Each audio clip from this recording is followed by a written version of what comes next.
Prove करना है equation of line which passes through the origin में तो 0 0 and makes angle theta with line y is equal to mx plus c is y by x is equal to m plus minus tan theta upon 1 plus minus m tan theta।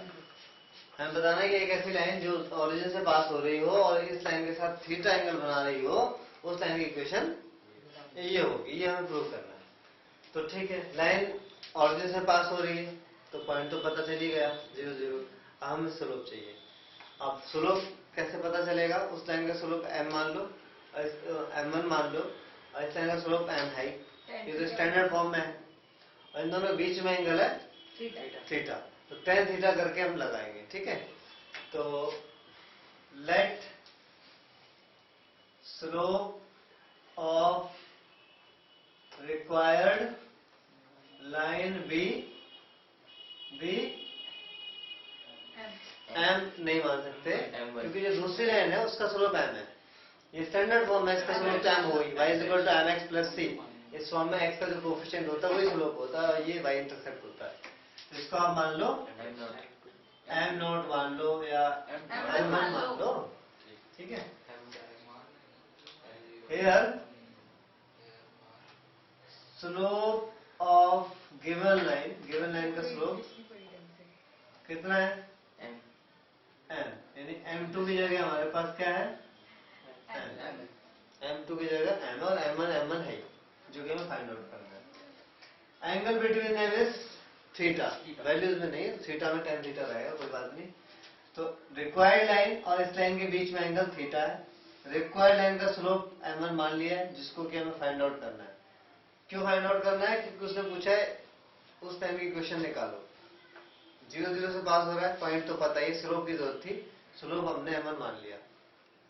और वो required line और ये वाली line के बीच में angle theta है, इसका slope m है। रिक्वायर्ड लाइन का स्लोप m1 है, लेट किया है, उसको फाइंड आउट करना है। स्लोप आया तभी तो इक्वेशन आएगी। ठीक है, नाउ एंगल बिटवीन टू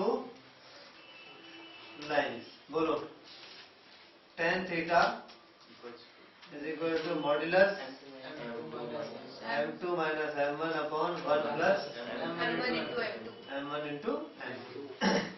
तो tan theta is equal to m2 minus m1 plus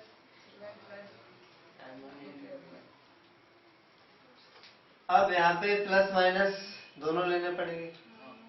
तो एक बार मान लो आप प्लस लेते हो तो tan theta is equal to m minus m1 upon 1 plus m1 and आपको लेना पड़ेगा minus tan theta is equal to m minus m1 upon 1 plus m1। अब m1 की चाहिए वैल्यू, यहाँ सॉल्व करेंगे तो बोलो tan theta plus m1 tan theta m minus m1 को इधर लाओ क्योंकि हमें m1 चाहिए, m1 को इधर लाओ तो m1 plus m1 tan theta is equal to m minus tan theta. m को कॉमन ले लो, m1 को 1 plus m tan theta is equal to m minus tan theta. तो m1 की वैल्यू आ जाएगी m minus tan theta upon 1 plus m tan theta. Similarly इसको solve करोगे तो m1 की वैल्यू आएगी m plus tan theta upon 1 minus m tan theta.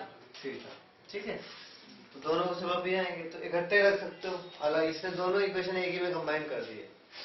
तो equation of required line, equation of required line slope point form y minus y1 m into x minus x1 y1 की जगह क्या रखेंगे?